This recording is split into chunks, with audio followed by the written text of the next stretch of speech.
یہ بڑا اچھی بات ہے. دو چیزیں. ایک تو جس تنظیم کا یہ ذکر کر رہے ہیں اور گرے لسٹ کا ذکر کر رہے ہیں وہ ان کے دور حکومت کے دوران ہوا سب کچھ. 2013 سے لے کے 2018 تک کے لاسٹ جو اس کا امپیکٹ ہوا پاکستان جب گرے لسٹ میں چلا گیا وہ جو 3 جون یا 4 جون 2018 کو فائنل ایکٹ ہوتا ہے.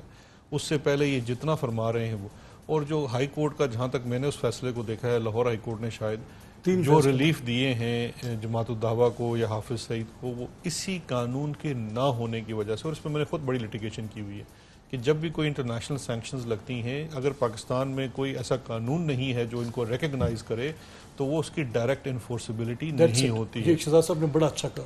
تو اس کو یہ پریمبل میں لے کر آئیں. نہیں تو یہ پریمبل میں ہے نہیں لیکن ایک سیکنڈ شہزاد صاحب ایک سیکنڈ اگر آپ یہ this will be a national service and I would ask from Shahzad Akbar sahib موجود ہے میری گاڑی میں پڑا ہوا ہے. اس کے ایمز اینڈ آبجیکٹس میں اور اس کے پریمبل میں یہ بات لے کر آئیں اور ساتھ یہ لکھیں کہ ان آرگنائزیشنز کے اوپر لگی سینکشنز کی بنیاد پہ. چلو میں اس کو اور آسان کر دیتا ہوں. مقصد آپ کی جماعت اور پیپلز پارٹی ہم نے نیب کا پورا لا پڑھا, یہ 2 قوانین پڑھے. یہ 2 قوانین کی جو ورڈنگ ہے ماں سوائے 3 ورڈز ڈالنے کے جو شاید نائک صاحب کی طرف سے ڈالے گئے کوئی اعتراض نہیں تھا. یہ ہم 10 منٹ میں اس کو پاس کر گئے بیٹھ کے جو ہمارا ہوا کنسنسس جو ہمارا ٹائم سپینڈ ہوا اور وہ یہ اس بات پہ ہوا نیب کے قانون کے اوپر. اب نیب کے قانون کا فیٹف کے قانون سے کوئی تعلق نہیں ہے, وہ ایک سٹینڈ الون ٹرانزیکشن ہے. آپ اگر میں پہلی شک تو یہ آگی, دوسری کیا ہے اس میں؟ دوسری اس کے اندر ہے انہانسمنٹ آف سینٹنس کی. وہ انہانسمنٹ آف سینٹنس وہ بھی سینٹنس بھی نہیں ہے, وہ انہانسمنٹ آف لون فائن ہے کہ ایگزسٹنگ جو اے ٹی ایم کے اندر جو لون ہے وہ شاید 1 ملین تک ہے تو اس کو بڑھا کے 5 ملین تک کر دیا. میں بات کو لے کر کہاں جانا چاہتا ہوں, اور اگر یہ لا پاس ہوتا ہے نا تو پھر ڈان لیکس ایبزالو ہوتی ہے, ختم ہوتی ہے. ڈان لیکس پھر آپ سیرل المیڈا کی سٹوری اس میں ڈان لیکس کی طرح تو ختم نہیں ہو گیا تھا, کمیشن بھی آ گیا, وہ رپورٹ تو پبلک نہیں ہوئی. میں سمپل بات ہے اور اگر وہ رپورٹ آ گئی ویسے آپ ایک چینل پہ بیٹھ کے دوسرے چینل کا نام نہیں میری سن تو لینا, میں چینل کا نام میں کہتا ہوں پھر لیکس ختم ہوتی ہیں ساری. اور یہ پی ایم آفس نے کہا تھا it was a national security breach, there was a press release by the prime minister office. میں کہہ رہا ہوں کہ then it all ends and it is in the national interest, then do it please. It ended a long time ago. This is what I'm saying then it absolves the charge from so many people. I am at loss because مجھے نہیں پتا کس طرح سے Dawn leak کا connection اس کے بیچ میں آ گیا. لیکن اس پہ تیسرا بل آگے جی دیکھیں جو تیسرا بل ہے فیٹف کا جس کے اوپر ابھی ہمارے ساتھ یہ بات نہیں کر رہے, وہ بل ہے میوچل لیگل اسسٹنس کا, جو by the way national assembly سے پاس ہو چکا ہے, سینٹ میں گیا, سینٹ کی کمیٹی کے پاس, اور اچھا اس کی میٹنگز میں بھی میوچل لیگل اسسٹنس کی جو نیگوسیشنز ہوئی اس میں ہم بیٹھے, لا منسٹر تھے, میں تھا, ان کی پارٹی کے سینیٹرز تھے, پیپلز پارٹی کے تھے, اس پہ بھی ہم کلاز وائز گئے. ایک کلاز کے اندر ہمارا ابھی بھی اختلاف ہے, باقی کسی کلاز کے اندر کوئی اختلاف نہیں ہے کیونکہ اس میں کوئی میرے خیال ہے 7-8 امینڈمنٹس جو تھی وہ پیپلز پارٹی اور نون لیگ نے پرپوز کی, ہم نے ساری انکارپوریٹ کر لی, وہ ساری مناسب تھی, وہ لا کو زیادہ فعال بناتی تھی اور زیادہ ٹرانسپیرنٹ بناتی تھی. ایک اس کے اندر جو ہے وہ بڑی کروشل ہے جس کو ہم نہیں مان سکتے, اور وہ یہ ہے mutual legal assistance central legal authority create کرتا ہے ہر ملک میں کہ جب بھی باہر سے کوئی چیز آئے گی یا یہاں سے کوئی چیز باہر جائے گی شواہد کے سلسلے میں وہ اس سینٹرل اتھارٹی سے جائے گی. یہ پوری دنیا میں ہوتا ہے اور یہ ریکوائرمنٹ ہے فیٹف کی بڑی اسپیسیفک. ہم نے سینٹرل اتھارٹی کے لیے 2 پروپوزل دی تھی. ایگزسٹنگ ڈرافٹ میں ہے کہ سیکٹری انٹیریئر جو ہو وہ اس کا سینٹرل لیگل اتھارٹی کا ہو, یا دوسرا سیکٹری انٹیریئر وڈ ڈیسائیڈ کہ کس کو اس میں آپ نے ڈالنا ہے قانون سازی میں, جج جوری ایگزیکیوشنر. نہیں کوئی جج جوری, جو اپلیکیشن باہر سے آئے گی جس کو کوئی ثبوت چاہیے یہاں سے, یا ہم نے جو کوئی اپلیکیشن باہر بھیجنی ہے تو وہ اس آفس سے جائے گی. یہ اس کی فوکل پرسن ہے. کمپوزیشن کی بات دیکھیں میں اور اس میں دوسرا پرپوزل یہ تھا جس پہ ہم ایگری کر گئے کہ آپ اس کے لیے ایک سینٹرل لیگل اتھارٹی بنا دیں, ایک نیا آفس بنا دیں, اس میں کوئی انڈیپینڈنٹ بندہ اپوائنٹ کر دیں, وہ پورا بن جائے. ہم دونوں کے لیے راضی تھے. لیکن اس میں جو پیپلز پارٹی کا موقف تھا وہ کہتے نہیں, بے شک سیکٹری انٹیریئر ہو, اس کے اوپر ایک ایگزیکٹو اتھارٹی بیٹھے جس میں 4 صوبوں کے چیف سیکٹریز جو ہوں وہ بیٹھیں, اور جب تک وہ ایگری نہ کریں چیف سیکٹریز 4 تب تک اس میں کوئی کام نہ ہو سکے. تو بھیا یہ تو بنانا ہی لیگل اتھارٹی اس لیے ہے کہ یہ فعال ہو مطلب میوچلی یہ دونوں ڈاکومنٹ جو شہزاد صاحب کہہ رہے ہیں یہ نیڈ آف دا ڈے ہیں، یہ ہونے چاہیے. یہ چھوٹی باتیں ہیں، کمپوزیشن کی کیسی، اس کی حیت کیسی ہوگی، ان کی فنکشنلٹیز کیا ہوں گی، آپ ان کے ساتھ وہ ان کا موڈس آپرینڈی کیا ہوگا، یہ تو شہزاد صاحب کے لیے میٹر آف منٹ ہوگا. مقصد یہ ہے کہ پھر کہیں پر کسی ایک اتھارٹی کے پاس اتنا اختیار نہ ہو کہ مس یوز نہ ہو جائے. یہ تو اختیار تو ہے نہیں، خطوں کی ترسیل ہے. یہ خطوں کی ترسیل کا معاملہ کیا ہے؟ ہم چاہتے ہیں there are good laws, there are bad laws. Arshad sahab, اچھے قوانین اور برے قوانین ہوتے ہیں. یہ پارلیمنٹ ریڈنڈنٹ ادارے ہیں، ٹرسٹ میں. ان پارلیمنٹ کے اندر ہو گیا ہے یا یہ ہو اس لیے ہو گئے ہیں، ہو رہا ہے کہ ایگزیکٹو برانچ نے اس کی لیجسلیٹو برانچ کو بیڈلی اوور لیپ کر لیا. جو بل حکومت نہیں چاہے گی وہ بل اس پارلیمنٹ سے پاس نہیں ہو سکتا. ہمیشہ سے ایسے ہی تو غلط ہو رہا ہے نا سر، یہ کانسٹیٹیوشن کی اسپرٹ کو ڈیفیٹ کر رہا ہے.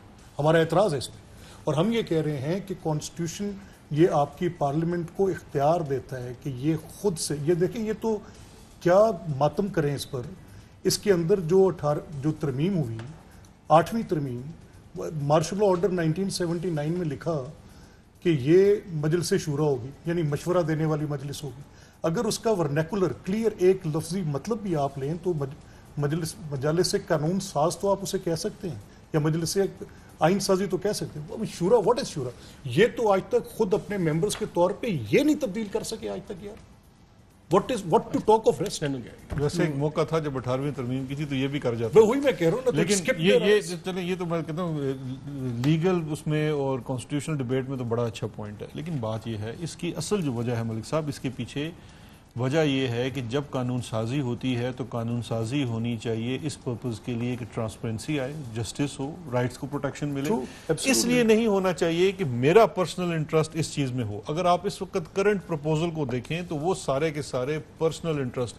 I can equate each and every proposal to 10 cases. اچھا چلیے ایسے کر لیں. 10 existing cases. ایسے کر لیں. یہ proposal یہ 10 کیس بند. یہ proposal یہ 10 کیس شہزاد صاحب کے اس آرگومنٹ 10 ملٹیپلائی بائی 35 350 کیس صاحب کے اس آرگومنٹ کے ساتھ اس لیے اس بات پر تھوڑا ریبٹ کرتا ہوں کہ دیکھیں اگر ایک جو لا کا مثلا منی لانڈرنگ پر نیب کا اختیار ختم کیا جائے کیونکہ اینٹی منی لانڈرنگ ایکٹ بنا ہوا ہے، ایف آئی اے کی جوریسڈکشن ہے، تو نیب اس پہ کیوں کریے ڈبل جوریسڈکشن. میری سنیں نا آج ہی نیب نے، لیکن بتائیں کیسز کون سے بند ہوں گے. میں ایک صرف جو بات ہو رہی تھی شہباز شریف صاحب کے خلاف، نیب نے آج باقاعدہ طور پہ اپروو کیا ہے ریفرنس 7.328 بلین کا، اور یہ چودھری شوگر مل سے ہی پرٹیننگ ہے. دوسرا غالباً کیس منی لانڈرنگ کے حوالے سے چودھری برادران کے حوالے سے بھی نیب نے لاہور ہائی کورٹ میں جمع کروائے. تو منی لانڈرنگ کا اگر ختم کیا جائے تو یہ کیسز ختم ہوتے ہیں. اب یہ پروپرائٹی یہ ڈیمانڈ کرتی ہے کہ میں اور شہزاد صاحب دونوں، کیونکہ ہم I am also cognizant of so many facts here. اب یہ میٹر انڈر ٹرائل آ گیا اور اس کی جو کورٹ کی پروسیڈنگ ہوگی اس پر میں اور آپ حق رکھیں گے کہ ہم بات کریں کہ عدالت میں کیا ہوا. یہ اگر میں آج اس کے اپنے ڈیفنس میں آرگومنٹس دیتا ہوں کہ شہباز صاحب کا ان کمپنیز کے ساتھ کوئی تعلق نہیں ہے اور شہزاد صاحب کہتے ہیں کہ اس لیے ہے، یہ ہے، تو it might prejudice the proceeding of the court. ہمیں نہیں کرنا چاہیے. ہم یہ کہتے ہیں کہ اگر ان کے پاس ثبوت ہیں حکومت کے پاس، اور اگر قانون سازی کے حوالے سے بات کر رہے تھے جو بات حکومت سے نکل گئی نا، تو نیب اس میں آ گئی، وہ تو کورٹ میں چلی گئی. اچھا یہ والی ترمیم اینٹی منی لانڈرنگ ایکٹ ہے، آلریڈی جوریسڈکشن ایک اور ادارے کی ہے، اس کو نکال دیں تو حکومت کو اس پہ کیا ہے؟ یہ جوریسڈکشن کسی اور ادارے کی نہیں ہے. ارشد یہ بات سمجھنے کی بڑی ضروری ہے. عاملہ جو ہے اس کے اندر جو کیسز ہیں ایف ایم یو جو منی لانڈرنگ کے کیسز ریفر کرتا ہے، یا منی لانڈرنگ کا کیس کا اطلاق کہاں ہو سکتا ہے؟ جہاں پہ پبلک آفس ہولڈر ہے، کرپشن اور کرپٹ پریکٹسز ہوئی ہیں، وہ منی لانڈرنگ ڈیل ہوگی، اور اس میں منی لانڈرنگ بھی ہے تو وہ ڈیل ہوگی نیب سے. جہاں پہ بینکنگ ٹرانزیکشن ہے، پرائیویٹ پرسن ہے، فیک اکاؤنٹس کا، پیورلی فیک اکاؤنٹس کا کیس ہے. خبر مجھے یاد آ گیا، آپ نے اس کا ذکر کیا ہے، وہ بھی کیونکہ دو ہم نے مثال ایک اتحادی کی مثال ہے، ایک آپ کے امبیسڈر بھی ہیں علی جہانگیر صدیقی صاحب، اس میں بھی ایف ایم یو نے کوئی رپورٹ انیشیٹ کی ہے اور ایس سی سی پی کو لکھا ہے، نیب کو لکھا ہے، آپ کے پاس بھی آئی ہے، حکومت کے علم میں؟ جو ایف ایم یو کی رپورٹ کیمن آئیلینڈز کی ہوگی یا نہیں کی ہوگی مجھے پتہ نہیں، کیونکہ جو رپورٹ وہ جنریٹ ہوتی ہے جب تک وہ انویسٹیگیشن کا حصہ نہیں بنتی تب تک وہ کسی کو پبلکلی پتہ نہیں ہوتی. تو اگر مثال کے طور پہ وہ پبلک آفس ہولڈر ہیں تو نیب کو گئی ہوگی، اگر وہ پبلک آفس ہولڈر نہیں ہے تو FIA کو بھی جا سکتی ہے اور FBR کو بھی جا سکتی ہے. اگر وہاں پہ ٹیکس ایویژن کا مسئلہ ہو تو FBR کو جائے گی. ٹیررزم سے ریلیٹڈ منی لانڈرنگ ہو تو CTD کو جائے گی, یہ ریسنٹلی ایڈ ہوا تھا. اور نارکوٹک سے ریلیٹڈ ہو تو آپ چیک کر لیں گے کہ علی جہانگیر صدیقی کا کوئی اوریجنیٹ ہوا SCCP نیب یا FIA کے پاس آیا کہ نہیں آیا؟ میں پوچھ سکتا ہوں, آپ پارلیمنٹ میں سوال کروا دیں. نہیں پارلیمنٹ میں میں تو نہیں, میں تو آپ سے بطور مشیر داخلہ اور احتساب آپ وزیر اعظم کے اس میں بھی پبلک کوسچن کے طور پر میں دیکھیں نا سفیر ان کے بھی رائے صاحب میرے خیال ایک فائل پڑی ہے, اگر وہ لے ہی آئے علی جہانگیر صدیقی صاحب.